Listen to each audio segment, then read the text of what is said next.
Hey everybody, it's Dr. Dave. Thanks for being here today on my YouTube channel. Um, if you heard my introduction, if you saw my video about the background of this channel, you might have heard me refer to my friend Rick Beato, whose channel on YouTube is Everything Music. And again, it is a great place to go to if you're interested in music at all.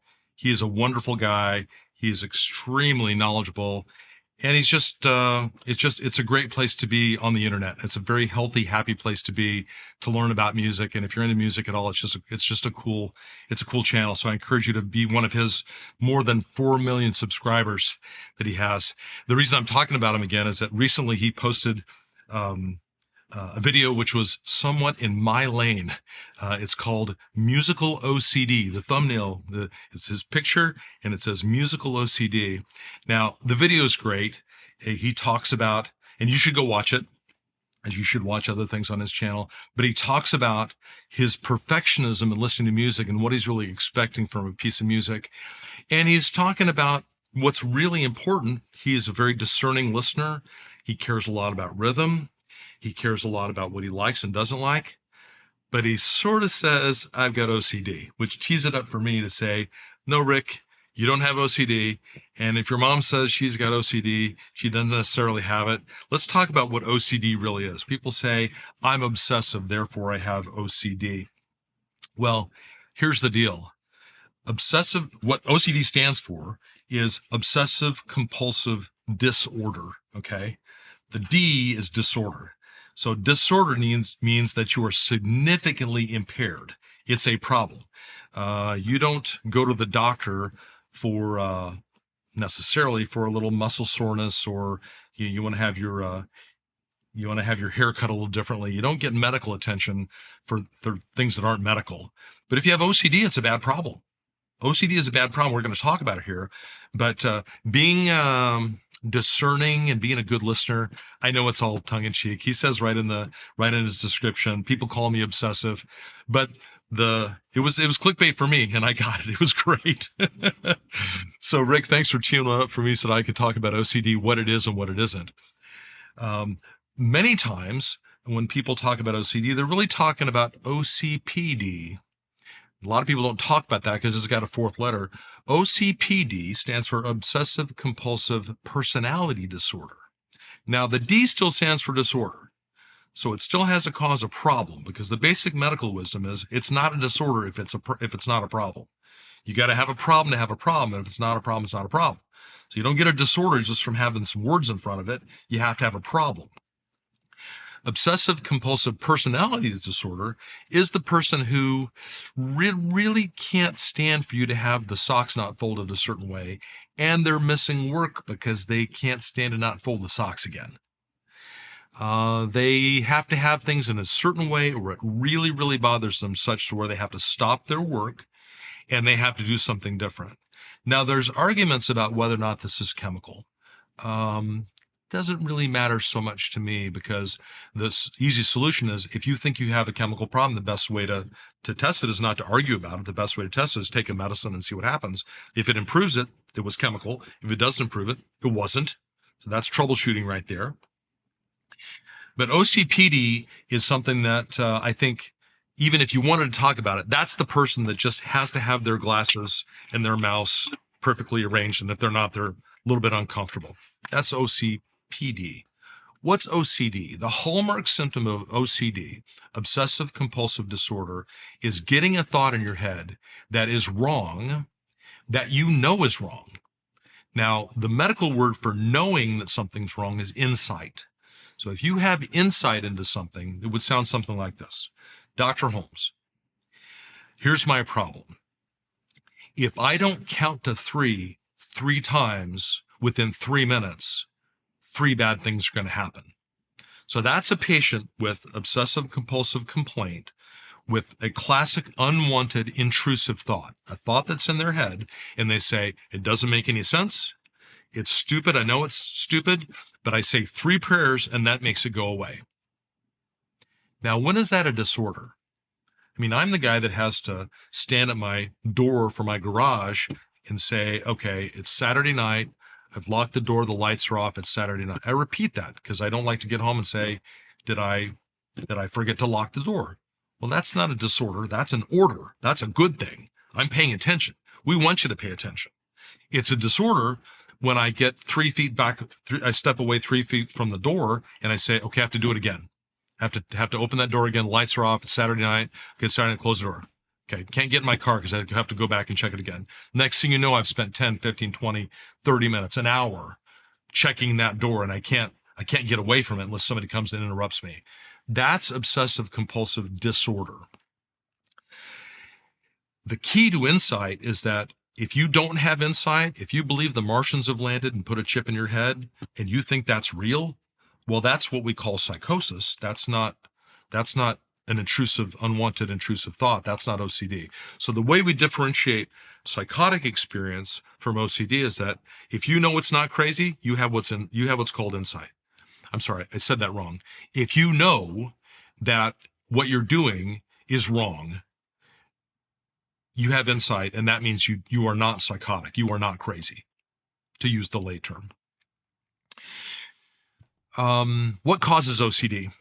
I'll pull out my piece of paper.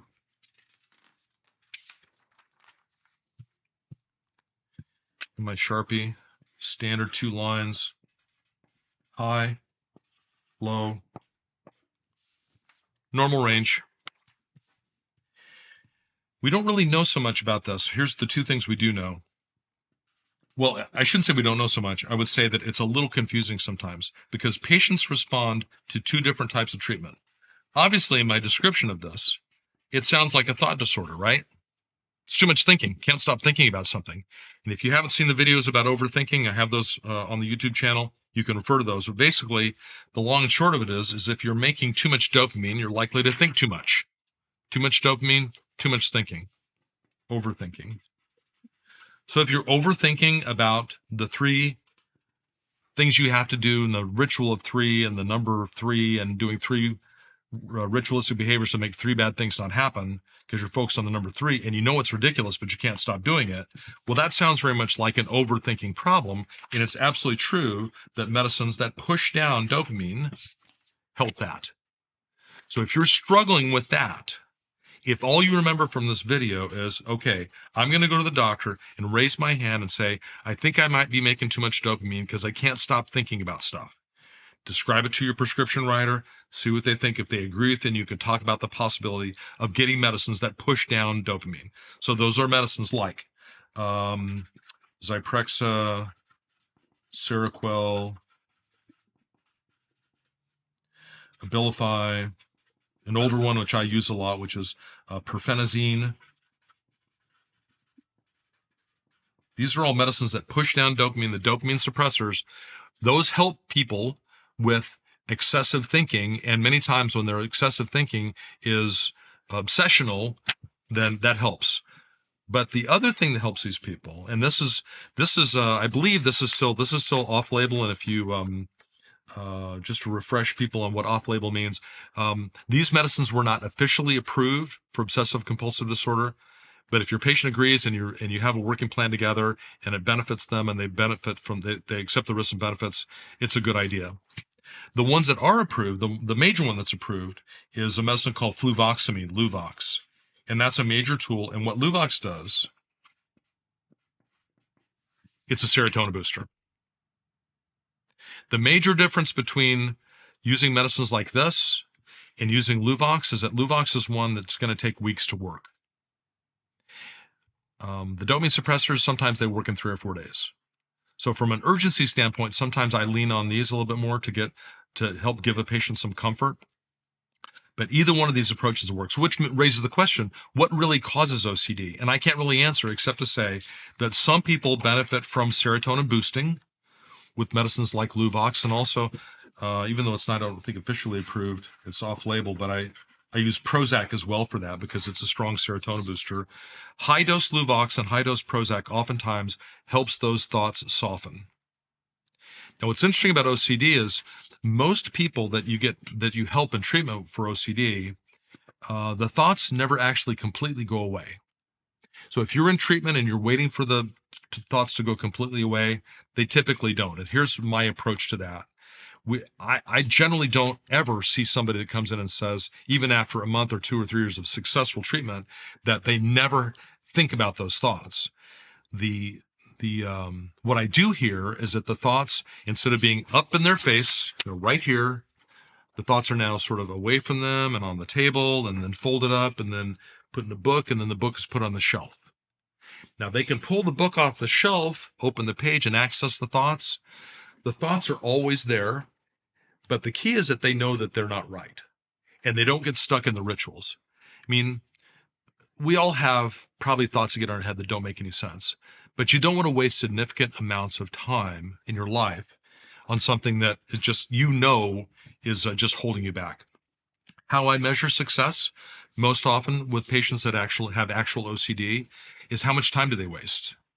If you waste, me in the garage, I check once. I haven't wasted more than 15 seconds. I check once.